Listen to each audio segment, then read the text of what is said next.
Imagine a Minecraft modpack requiring you to quit your job and spend all the time playing it to only think that you can beat it in a lifetime. That's GTNH. Now imagine a Minecraft modpack that requires you to get a PhD in physics and chemistry to even understand what's going on. That's SuperSymmetry. The better pack also based on GregTech, the big factory mod. And due to Sassy's adherence to realism that you won't see in New Horizons, the lines are really complex and made to be automated. So what if you never automated anything? Only batch crafted, transferred items and fluids between machines by hand, never learned how to use auto output. How far would you go? How quickly would you go insane? Will you eat your own hair after crafting steel for the zilgillionth time? I will be the guinea pig for this experiment, and let me tell you, I am now bald.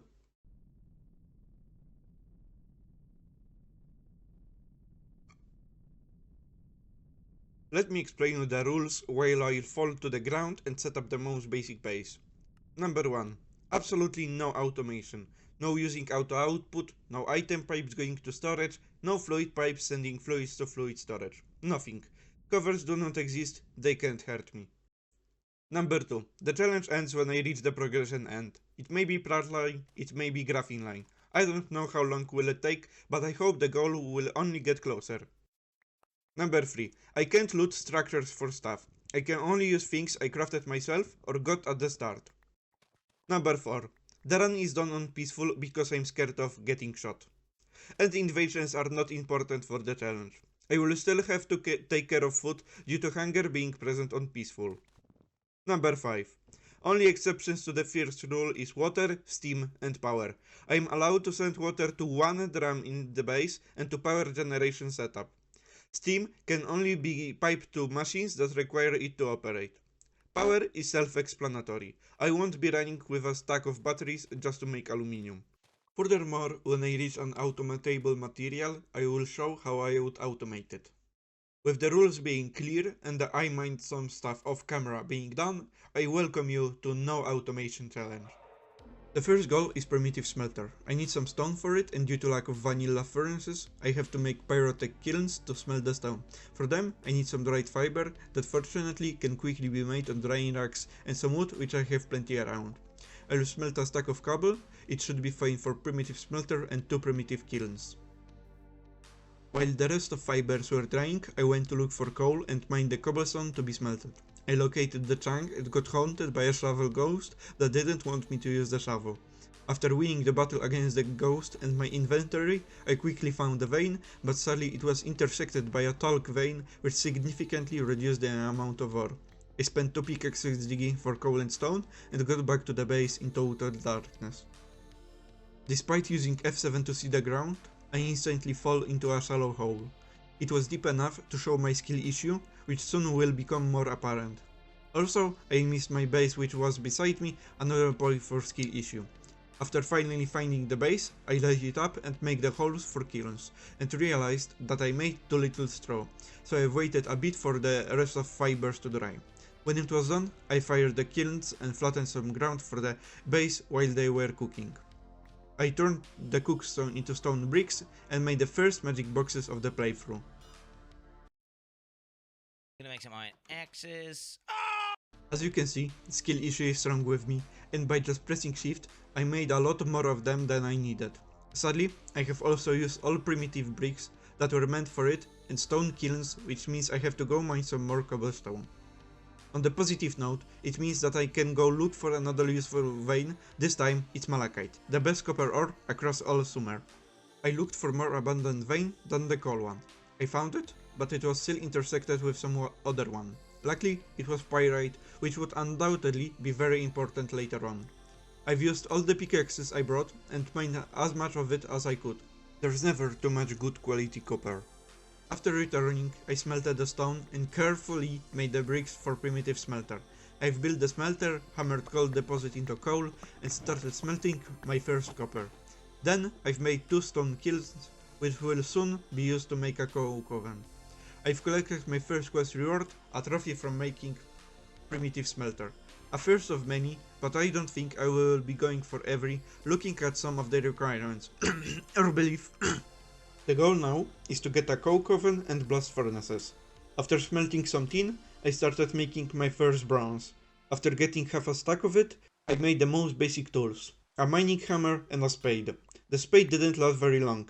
I've immediately used it to mine some sand. At least I will have a small stockpile of it for the future. When I came back, the bronze was done and I made the rest of crafting tools, and with the sand from before, combined with clay, I made 3 stacks of coke bricks. I can finally put the stone kilns to use, but I must babysit them or otherwise the fire will go out and I don't want to make another fire making device. Despite watching them, I had to refire them a few times because I forgot about watching them.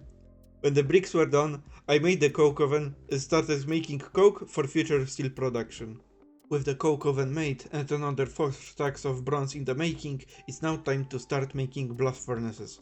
I had to mine some more limestone, find some gravel and get more clay. Luckily, coke bricks didn't take all the sand I mined before, so I still had some left.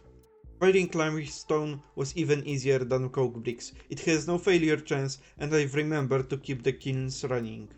The river beside my base was rich in gravel and clay, and in very short time I had enough resources to start making fire bricks.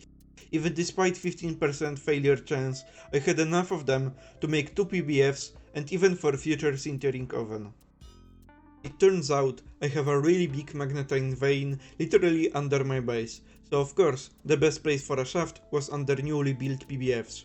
While mining down, I encountered a banded iron vein which could become useful if the magnetite vein runs out, and an abandoned mineshaft. Due to rules of the challenge, there is no need to explore it. I came back to the surface and started making my first iron. Now it's time to start making first steam machines, a boiler and an alloy smelter. I don't want my boiler to explode because of forgetting to fill it back with water, so I made a primitive water pump too.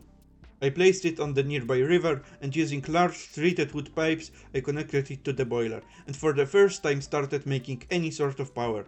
The first task for my alloy smelter is to smelt some glass so I could replace the bed solid fueled boiler with a chat high pressure liquid boiler. The most useful and important machine in Steam Age is a forge hammer. I also wanted to start making steam grinder, so macerator was on the list. I had just enough iron to make a forge hammer, but sadly not enough to make a cauldron or tin alloy. For now, I still have to make steel with the bad ratio. In no time, I had both machines crafted. I've put some magnetite ore in the macerator, so it at least works while I collect resources for a steam grinder. It made only a stack of crushed ore before the last element for steam grinder was done. Now, with the grinder being done and first steel made with good ratio, I really felt that the progress comes fast. I really wanted to keep up the tempo going, so I decided to make a steam oven. Additionally, I can go into the beneath to find some anthracite. This way I don't have to remember about resupplying the coke oven. I did not have enough cotton to make a primitive mask, so while it was growing, I started collecting materials for steam oven. Garnierite, luckily, was below the nearby river, and I even found a cobaltite vein while mining down to it. I'll be set to make cover, but for now other progression awaits. From the harvested cotton, I made the first mask and went scanning for ores in the beneath. Pro tip: use the overworld to go between scanning places. This way you won't use up your mask for pointless tunnel mining. As for anthracite, I very quickly found it. I was very lucky this time, as the vein didn't spawn at Y30, when the height of the beneath is over 250 blocks. I mined as fast as I could, as much as I could. In just few minutes, I filled half a drawer, and with 45 seconds left in the mask, I decided to go back. Thanks to my amazing math skills, I maximized the time I could spend mining anthracite. Literally, at the last ladder step, the mask broke, and I only sustained 1 tick of damage. After getting back to base, I hammered some of the anthracite into pieces and crafted the rest of the blocks needed for steam oven. With having both of these things obtained, I felt very comfortable going forward. And now it's time to make new machines and start preparing for LV. It would be good to start making sulfur early, as I will need a lot of it for rubber, so I will make a roaster. I had to make some bronze because I ran out of it, but when it was done, I could make a high pressure roaster.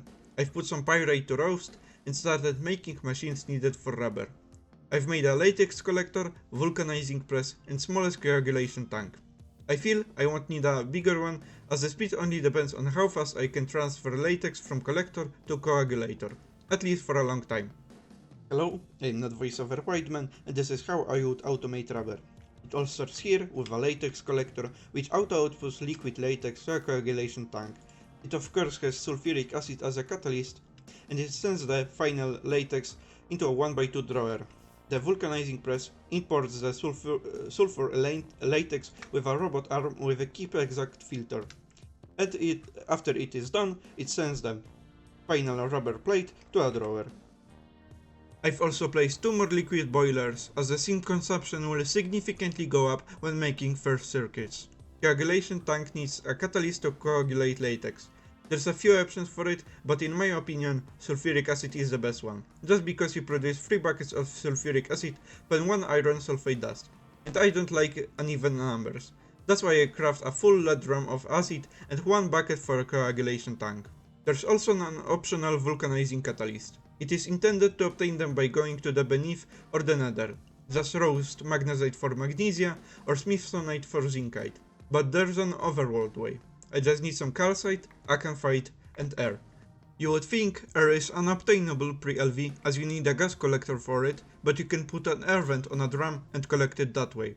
If not for the rules of the challenge, I'd put the cover on the roaster. The method is to roast acanthite to silver oxide, and then decompose it to silver and oxygen. Then roast sphalerite and oxygen to get zincite, and now you can make rubber faster. And now I can start work on LV components. While the rubber was vulcanizing, I went to mine previously found cobaltite. The vein wasn't so big, but I mined enough for what I need. While it was processing, I started making wires for LV motors. I will make a half a stack of them, so I'll need a stack of tin wires and 2 stacks of copper wires. In the meantime, I upgraded the alloy smelter. I need some copper-nickel and glass tubes, and the double speed will come in handy. Copper wires took a lot of time to make, but when they were done, I made my first LV component. The first batch of motors won't last very long, but it will be used for the most important and useful LV things. Next, I've made 4 machine hulls. I could make more, but I want to make them with the more efficient way. And now, only circuits and optionally batteries remain. I've made a vacuum chamber and a compressor, and started making vacuum tubes and grinding wood for circuit boards. I will need a lot of copper for the boards, but my stocks were running low. I had to go mine some more. When I was there, I also mined some pyrite for sulfur. When I came back, I started grinding it and constantly making copper wires. Wooden planks were soon finished, and I could cover them with resin. I had to get some more resin as I was low on it and needed it for resistors. Soon after I came back, the rest of copper plates were done and I could turn them into wires. I did an oopsie and by mistake combined 2 wire cutters into one. Despite this, I had enough to craft the circuit boards. I have also started making battery alloy for batteries. I've made fine wires for resistors and waited for wood to macerate as for some reason I haven't thought of getting them to the front of the queue. I finally made the paper and crafted the resistors. The last of copper plates were done, and I turned them into copper wires. With all the components made, I combined them all and crafted half a stack of LV circuits. Now, I could theoretically say I have reached LV, but I want to craft some machines first. It turns out, half a stack of tin wires will be enough to make the first machines and cabling to them. And batteries take additional 12. 4 for cathodes, 4 for anodes, and 4 for final craft. I've also crafted buffer to go along with them. Now, for something to produce the power and to consume the power. A steam turbine, a wire mill, and a bending machine. With them, I have undoubtedly reached LV with just 6 hours, 25 minutes on the clock. And that is all for this chapter. In the next episode, I will progress through LV and reach superconductors and large steam turbine. Thank you for watching, and I will see you in the next episode when I get to finishing it.